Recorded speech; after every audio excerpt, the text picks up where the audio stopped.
हाय। मैं हूँ प्रशांत। मैंने जैसे कि बोला है कि मैं एक गोल्ड पे एक जो ट्रेड लिया है उसका लॉजिक क्या था, कैसे उस ट्रेड को मैंने एग्जीक्यूट किया, कैसे उसकी पोजीशन साइज चेंज की और किस तरीके से उसको मैंने होल्ड किया। क्यों होल्ड किया उसके पीछे एक रीजन है। अब जैसे कि मैं पहले वो ट्रेड बता देता हूँ कि कैसे उस ट्रेड को हमने इनिशिएट किया था। फ्राइडे का दिन था, जून 23। अब इस चार्ट को देखो, पोजिशनल शॉर्ट यहाँ पे 50% जोन पे शॉर्ट करना था।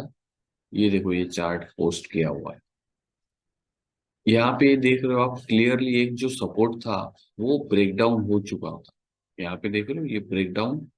अब ब्रेकडाउन की क्या बात क्या होता है कि कभी कभी रिटेस्ट नहीं होता है, एक फ्लो में निकल जाता है। इसके लिए यहाँ पे जब भी आप ऐसी पोजीशन में आप अटकोगे तो आपको क्या करना है कि 50% ही पोजीशन लगानी है यहाँ पे। ठीक है, आपने शॉर्ट किया यहाँ पे।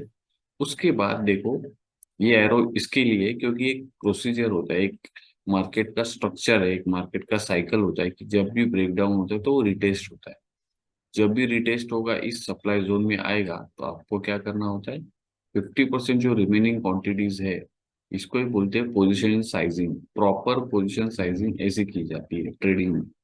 तो यहाँ पे आपने शॉर्ट करना था, ये प्लान बनाया था। तो यहाँ पे शॉर्ट किया, यहाँ पे शॉर्ट किया, और ये फॉल पेंडिंग था। अब ये जो फॉल पेंडिंग है वो किस तरीके से आया। अब आप ध्यान से देखो, जहां पे ये मैंने जो सेकंड मैसेज जो किया था, यहाँ पे शॉर्ट किया, कैंडल ऊपर गई रिटेस्ट के लिए। यहाँ पे देखो आप, 1935 लेवल, 1935 पे ही सेकंड जो 50% जो हमारे लॉट्स थे वो ऐड करने थे, वो कर दिए। उसके बाद क्या हुआ, एग्जैक्ट आप देखो, 1935 जैसे ही टच हुआ, अब ये देखो टाइम फ्रेम चेंज नहीं हुआ है। हायर टाइम फ्रेम पे फुल्ली फोकस था। अगर मैं ये 5 मिनट, 10 मिनट, 15 मिनट पे अगर जाता तो बहुत प्रॉब्लम क्रिएट होता और इस ट्रेड से मैं बाहर हो सकता था साइकोलॉजिकली, क्योंकि ये मार्केट ऊपर, जहाँ पे मैंने शॉर्ट किया वो ऊपर गया, लेकिन वो पता ही था कि ऊपर ही जाएगा। इसके लिए 50% यहाँ पे ऐड करना था, 50% ऐड करना था। जब आपको पता होता है कि मार्केट ऐसे आएगा और ऐसे जाएगा, तो आपको उसमें डरने की कोई जरूरत होती नहीं है। उसके बाद क्या हुआ हम देखते हैं कि ये देखो, जैसे ये पोजीशन यहाँ पे बनाई थी स्टॉप लॉस, ये क्रिएट हो गया। ये जो ब्रेकडाउन था यहाँ इसके ऊपर ये स्टॉप लॉस आ गया। और आप देखो यहाँ पे मार्केट कितनी देर तक उस सप्लाई जोन पे ही अटका रहा, क्योंकि ये गोल्ड का जो चलने का तरीका होता है हर एक इंस्ट्रूमेंट का, वो ऐसे ही होता है। देखो यहाँ पे भी आप सप्लाई जोन को देखो, कितनी बार वो वहीं पे था और गिरा। तो गोल्ड एक स्टेबल कमोडिटी है, वो इतने वॉलेटाइल नहीं होता। तो आपको ये टाइम फ्रेम ही बचाएगा। देखो यहाँ पर भी टू टू आवर का टाइम फ्रेम है। आराम से देखो, टाइम फ्रेम कभी भी बड़ा ही रखा हुआ था मैंने, कि जब भी यहाँ पे आएगा, देखो कितना कंसोलिडेशन हुआ। कुछ करना नहीं था, वेट करना था, सिर्फ एसएल मेंशन किया, ये है। उसके बाद देखो क्या हुआ, कि जितना देर वो वहां पे था, वो पूरा कंसोलिडेशन हो रहा था, शॉर्ट पोजीशंस क्रिएट हो रही थी। और देखो एक ही कैंडल में सब कुछ साफ हो गया। फिर देखते हैं हम लोग क्या हुआ। फिर मैंने ये मैसेज किया था कि एमसीएक्स का चार्ट, यहाँ पे गोल्ड फ्यूचर का चार्ट, यहाँ पे शॉर्ट कर किया था, यहाँ पे शॉर्ट किया, एवरेज प्राइस ये आ गई, और ये देखो इस तरीके से फॉल। मतलब आपका पोजीशन साइज ऐसे हो गया कि जहाँ अगर आपने यहाँ भी शॉर्ट किया तो आप डरोगे नहीं। आपको पता है कि यहाँ पे मुझे शॉर्ट करना है, 50% पोजीशन यहाँ पे और ऐड करनी है, एग्जैक्ट लेवल्स पे करनी है। ठीक है, तो ये फॉल आ गया। 80% बुक करने क्यों बोला, आप यहाँ पे ध्यान से देखो, एक डाइवर्जेंस क्रिएट हो गया था, देख रहे हो? और मार्केट नीचे आ रहा है लेकिन एक पॉजिटिव डाइवर्जेंस, तो ऐसे दिखेगा। तो आपको ग्रीड नहीं करना है, एज पर प्राइस एक्शन जो भी है आपको प्रॉफिट बुक करना भी होता है।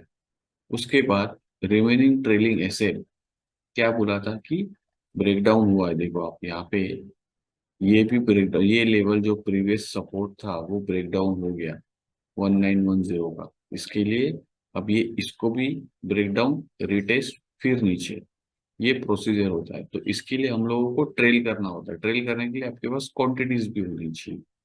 और उसके बाद देखो जैसे ही वो टच हुआ रिटेस्ट और फॉल। अब मैं आपको मेन चार्ट में लेके चलता हूँ। ये देखो, शॉर्ट यहाँ पे, शॉर्ट यहाँ पे, कंसोलिडेशन सप्लाई जोन पे, फॉल, ये 1910 का ये लेवल। अब यहाँ पे देखो ये 4 आवर का चार्ट है। देखो किस तरीके से,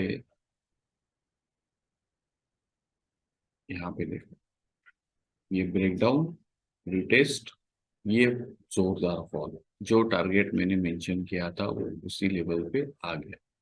हमेशा ये देखना है। देखो प्रीवियस, आप उसके कोई भी स्ट्रक्चर, कमोडिटी, स्टॉक, इंडेक्स, कुछ भी होगा, उसका चलने का तरीका अगर आपको पता है तब आप होल्ड कर पाओगे। अगर ये इसको मैंने 5 मिनट 15 मिनट ट्रेड लिया होता तो यहीं पे एग्जिट करना पड़ता, कोई अगर दूसरा होता, क्योंकि वो इमोशनली उसको लगता कि यार मेरा ट्रेड रॉन्ग हो गया है। लेकिन ट्रेड सही है। अगर आप 4 आवर के टाइम फ्रेम पे रहोगे, स्ट्रिक्ट रहोगे आपके प्लान पे, तो आपको कुछ भी नहीं होगा। अब देखो यहाँ पे, अगर मैं देख रहा हूँ कि ये यहाँ तक ही सीमित हो जाता है, इसका देखो ये सप्लाई जोन कैसे वर्क किया। अब टारगेट कैसे हम लोग निकालते हैं इसमें, आपने देखा होगा ये रेंज, इस रेंज को ब्रेक डाउन हुआ तो इस रेंज से इस रेंज तक, देख रहे हो आप, और परफेक्टली यहाँ से मार्केट जब गिरा तो ये देखो वहीं पे आ रहा है, एकदम परफेक्ट। देखो सपोर्ट ब्रेक हो रहे, अभी इसने, अब ये करंट सपोर्ट ब्रेक कर दिया। क्या लेवल है ये, 1902। अब 1902 पे भी क्या होगा, अब ये 4 आवर का कैंडल है, ठीक है। अब ये क्या प्रोसीजर होगा, ये ब्रेक डाउन, फिर ये टेस्ट करने का, फिर से ये नीचे, जब तक ये फॉल कंसोलिडेशन, इस तरीके का कंसोलिडेशन सपोर्ट जोन पे नहीं बनेगा, ये फॉल ऐसे ही होता रहेगा। तो इस तरीके से आपको ट्रेडिंग करनी है हायर टाइम फ्रेम पे। जब भी आप पोजिशनल बाइंग या पोजिशनल शॉर्टिंग करते हो तो आपको ऐसे कैंडल्स में निकलना नहीं है। आपका टाइम फ्रेम मैटर करता है आपके ट्रेड का। जब आपको वो प्लान चेंज नहीं करना होता। अगर मैं ये 15 मिनट में टाइम फ्रेम पे चले जाता तो बहुत सारे इमोशंस आ जाते। सपोर्ट आपने निकाला, आपने रेजिस्टेंस निकाला, आपने लेवल निकाला, आपने जोन निकाला, आपने स्टॉप लॉस निकाला, जब तक स्टॉप लॉस ना हिट हो आपको उस ट्रेड से एग्जिट नहीं होना। ये था ये ट्रेड। आपको इससे जो भी सीख मिली हो वो आपको प्राइस एक्शन में अप्लाई करना है। Thank you very much.